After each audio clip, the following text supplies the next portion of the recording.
Have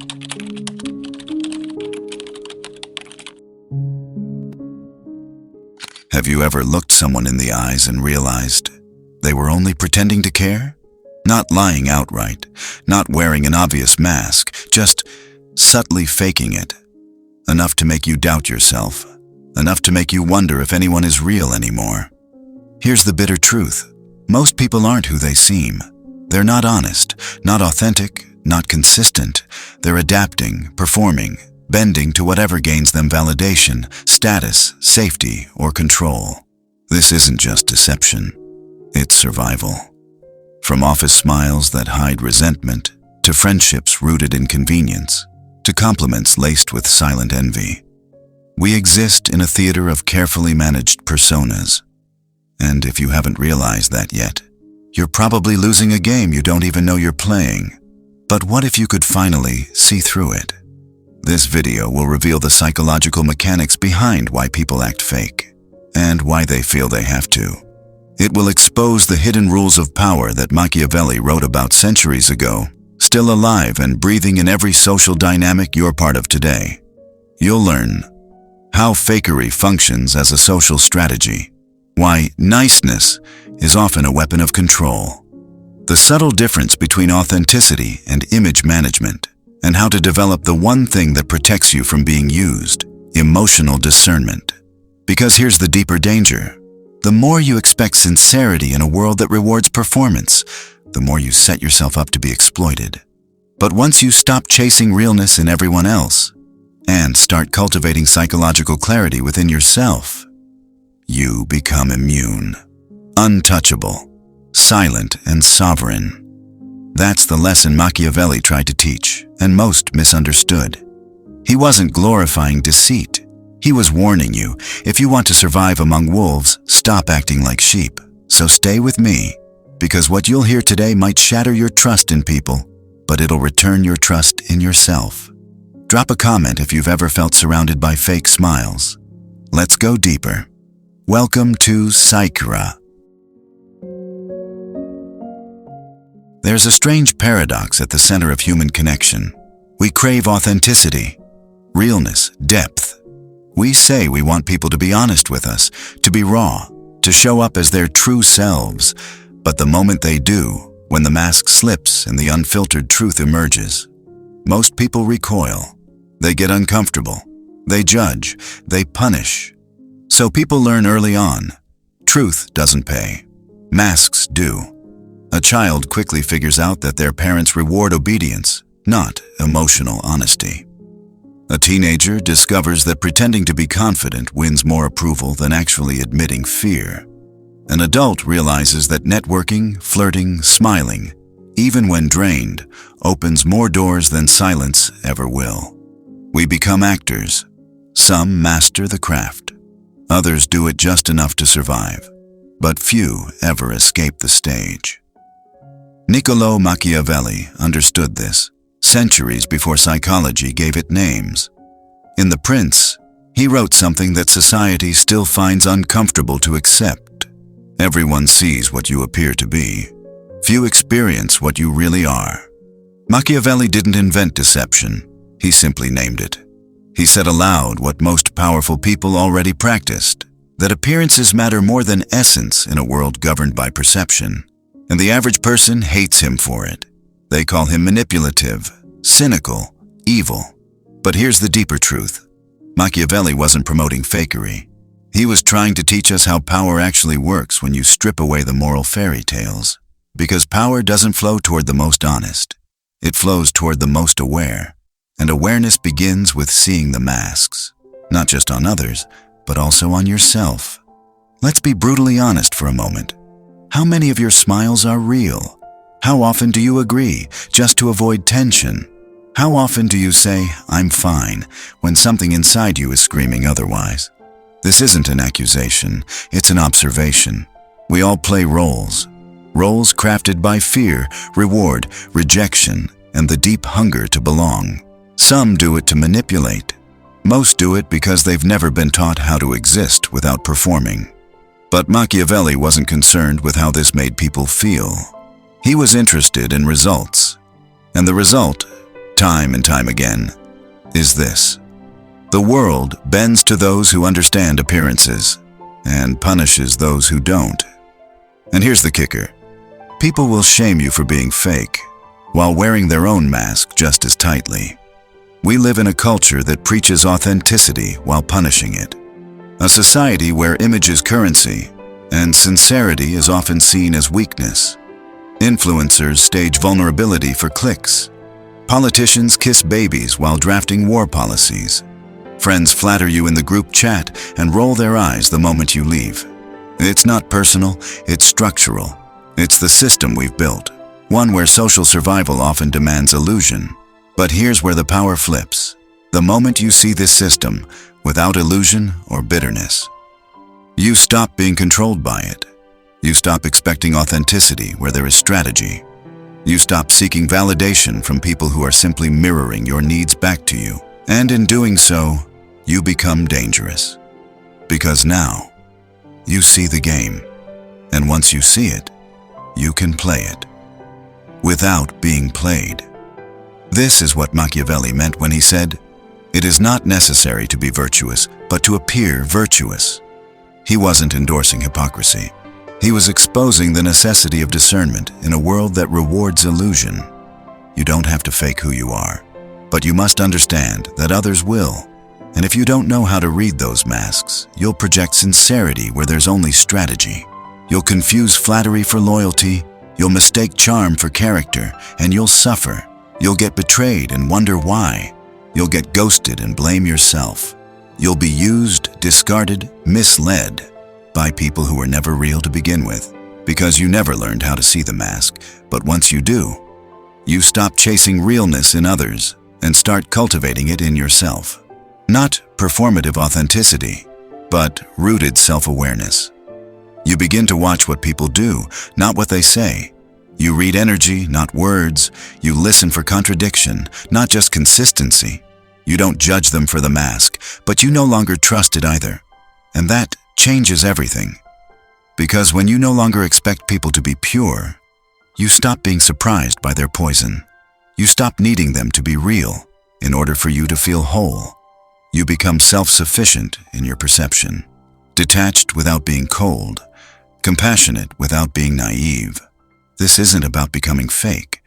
It's about becoming conscious. It's about standing still in a world of performance and knowing that nothing anyone says about you, praises you for, flatters you with, means anything unless it's rooted in action. This is Machiavellian wisdom stripped of cynicism and rerouted in psychological clarity. Because once you understand that fakery is a game everyone's playing, you're free to stop playing unconsciously. You can enter the stage fully awake, choose your roles with intention, and walk off whenever you please. Not as a fraud, but as a sovereign. Machiavelli's genius wasn't in teaching people how to deceive. It was in showing them that deception is the silent language of power. Not because people are evil, but because people are afraid. Afraid of rejection, of being disliked, of being powerless. And in that fear, they shapeshift. They smile when they want to scream. They agree when they want to resist. They become what the room wants them to be, because being real is a risk. And if you look closely, you'll see it everywhere. A man nods at his boss, pretending to be enthusiastic about a soul-crushing project. A woman laughs at a joke that offends her, just to avoid being labeled difficult. A couple performs love in public, even though silence devours them in private. It's not just lies, it's performance. And it's everywhere. Machiavelli didn't condemn this. He recognized it as reality, a reality where sincerity is a luxury and power belongs to those who understand the rules beneath the surface. Let's talk about those rules, because if you want to navigate this world without being manipulated, you must first understand how social power actually operates. Rule 1. People mirror what they think you want. If you project neediness, you'll attract manipulators. If you crave approval, you'll get counterfeit love. If you broadcast insecurity, you'll invite false validation. Why? Because most people are not relating to you. They're calculating you. They assess your emotional hunger and decide what mask to wear in response. They'll reflect back the version of themselves that best satisfies your craving, whether that's a caring friend, a flirtatious admirer, or a loyal ally. But behind it, there's often no substance, no commitment, no soul, only convenience. Rule 2. Flattery is a weapon, not a compliment. Machiavelli warned of this directly. Men are so simple and so much inclined to obey immediate needs that a deceiver will never lack victims. Compliments feel good. They disarm us. They bypass rational thought and appeal directly to the ego. And in a society where most people are starving for validation, flattery becomes a cheat code. But here's the truth no one wants to hear. If someone praises you too quickly, too intensely, too frequently, they're not seeing you. They're using you. Using your need for affirmation to build rapport, to lower your defenses, to gain influence over you without you realizing it. So the next time someone showers you with praise, don't just smile. Pause. Ask yourself, what does this person stand to gain from my affection? Because power often hides behind charm. Rule 3. Sincerity without boundaries is self-betrayal. Many people pride themselves on being real, but being real doesn't mean being emotionally naked with everyone. There is power in privacy. There is strength in restraint. Machiavelli understood this. The wise leader doesn't reveal every thought, every fear, every doubt. They observe, they calculate, they speak with intention. That doesn't make them fake. It makes them selective. The person who reveals everything is often the easiest to manipulate, because their emotions are on display. Their desires are visible, and those desires become targets. If you want to stop being played, you must learn to play the inner game of restraint. Ask yourself, who deserves access to your truth? Who has earned the right to your emotional transparency? If the answer is everyone, then you are not authentic. You are unguarded. And unguarded people are not admired. They are devoured. Rule 4. Trust is earned, not given. We live in a culture that says, trust until given a reason not to. That's romantic, but it's also reckless.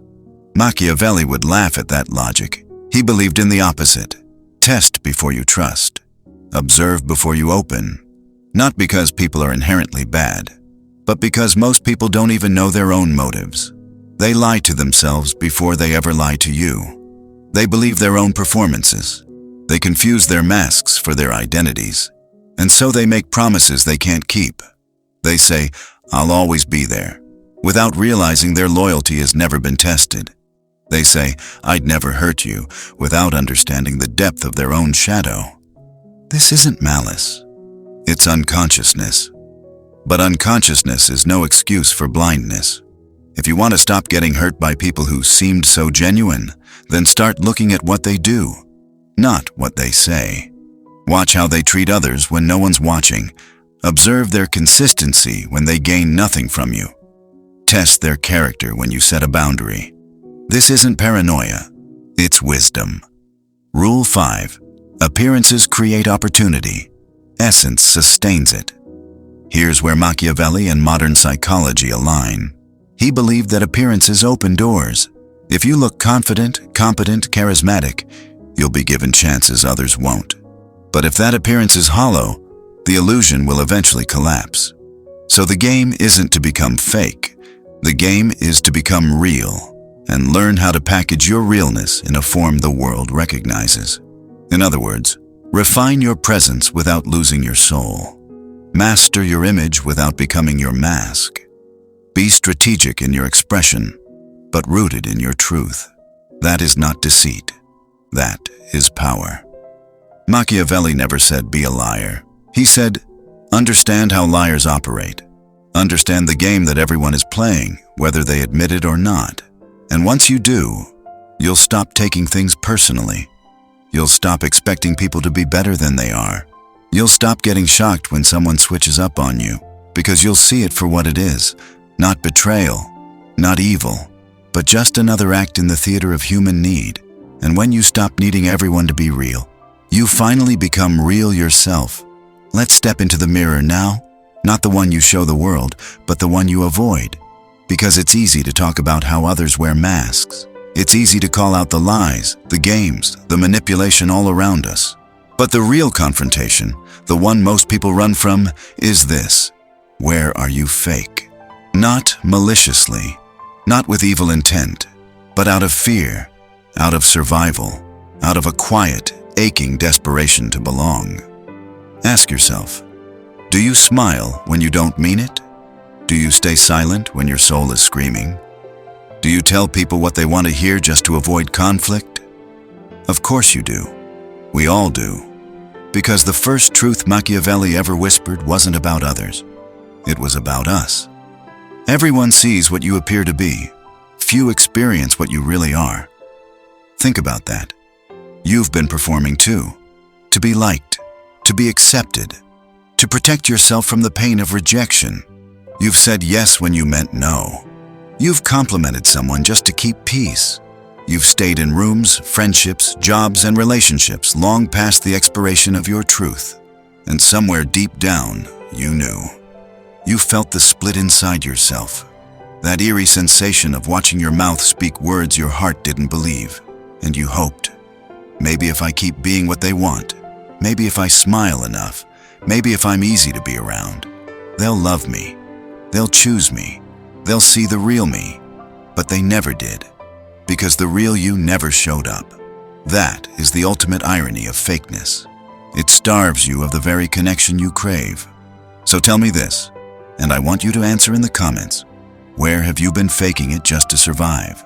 What truth are you hiding to protect an image? And are you finally ready to stop?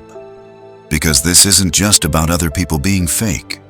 This is about reclaiming your power by ending your own performance. It doesn't mean you explode with raw emotion in every room. It doesn't mean you walk around brutally honest, scorched earth style. It means you develop what Carl Jung called psychological integration. You acknowledge the shadow, the parts of you that lie, please, perform. You don't repress it, you own it. Because only when you own it can you transcend it. See, Jung didn't ask us to be perfect. He asked us to be whole. And wholeness begins with brutal honesty. Not with the world, with yourself. So let's go deeper. When was the last time you said, "I'm fine," when you weren't? When was the last time you agreed with someone just to avoid the silence that disagreement creates? When was the last time you betrayed your own intuition, just to preserve someone else's comfort? You do this because you were taught to survive. Because somewhere along the line, you believed the truth was too heavy to be loved, too loud to be accepted, too dangerous to be heard. So you made a mask. You wore it so long you forgot you had it on. But masks don't just protect. They imprison, and if you're tired of that weight, if you're done feeling like a stranger in your own life, then something must die. The approval addiction, the compulsive pleasing, the reflex to say what's expected instead of what's real. That's what this video is about.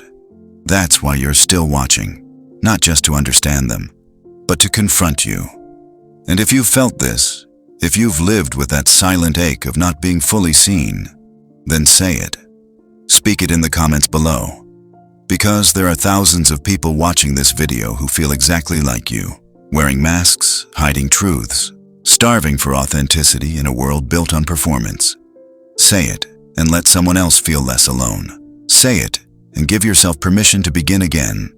And while you're here, if this video is resonating with you, if it's making you think, if it's pressing against something buried deep inside, then like this video right now.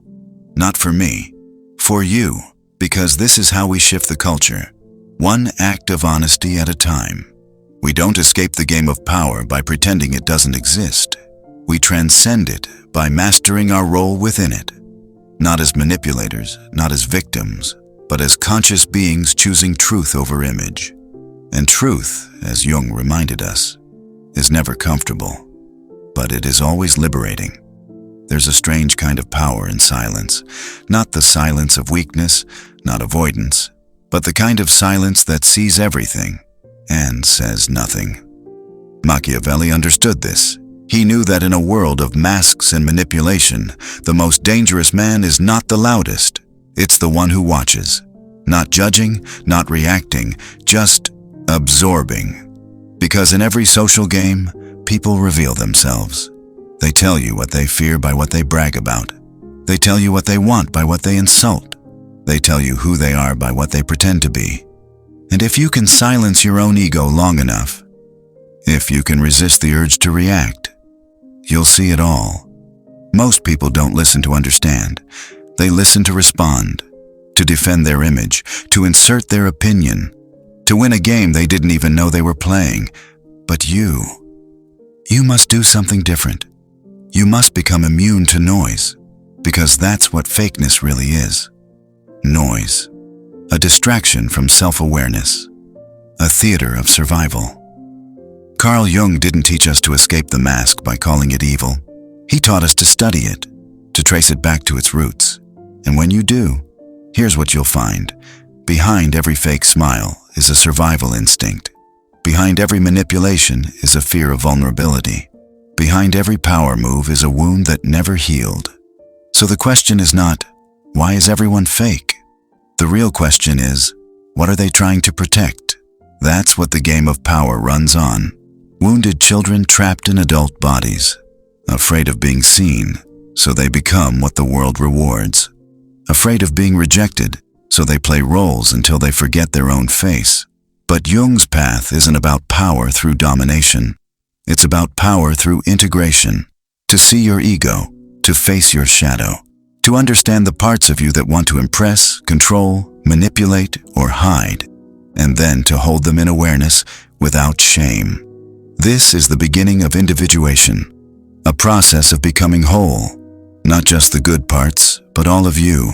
Because the moment you can sit in a room full of people wearing masks and not need to prove yourself, correct them, or compete, that's when you've begun to master the game, not by playing harder, but by stepping outside the illusion altogether. Let me ask you something.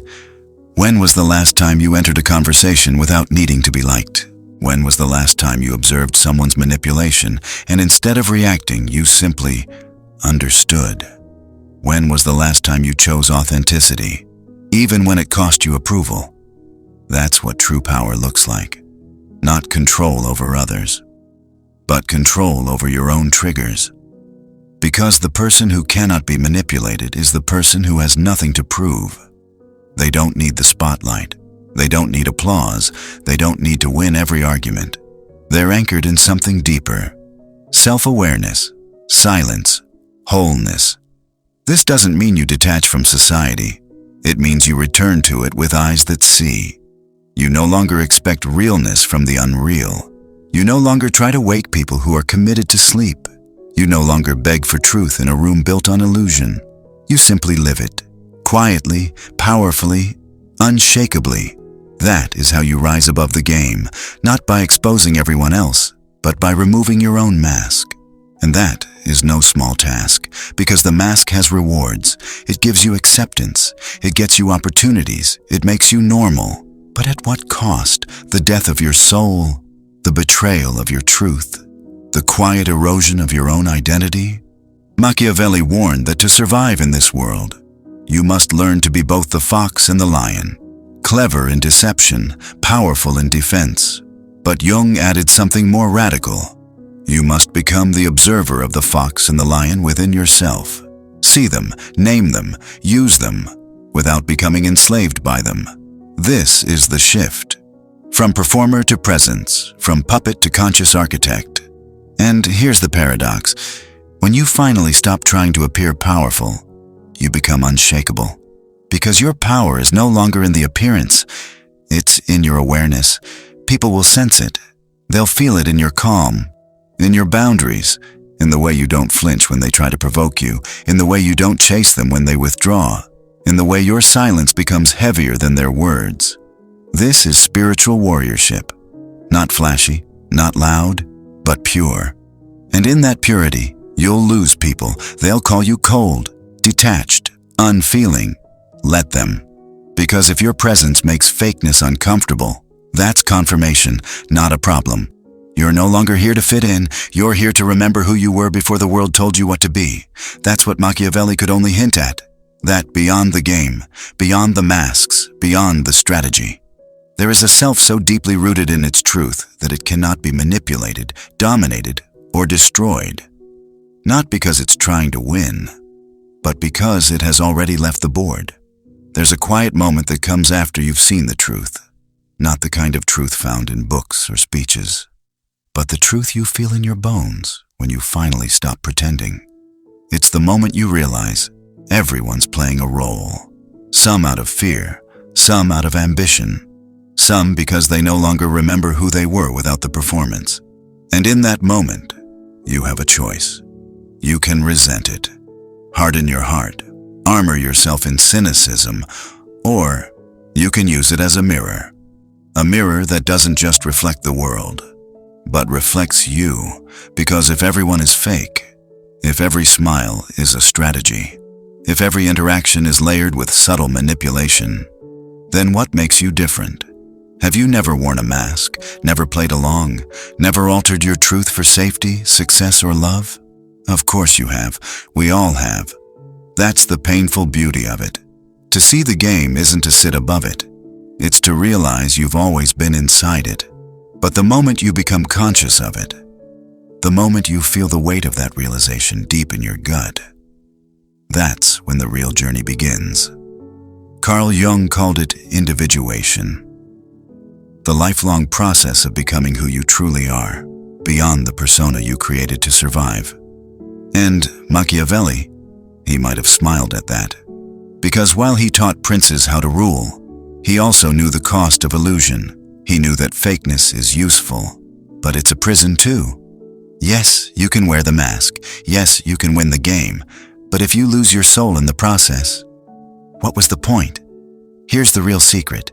You don't have to abandon strategy to be real. You just have to stop hiding behind it. You can still be discerning, still protect your energy, still navigate power dynamics with intelligence, but do it from a place of wholeness, not fear. Do it because you've faced your own darkness, because you've integrated your own manipulator, because you no longer need approval to validate your existence. And from that place, something incredible happens. You begin to attract people who see you. Not the polished version, not the socially acceptable version, but the raw, unfiltered, honest self. And you begin to see others too, not through their charm or image, but through their energy.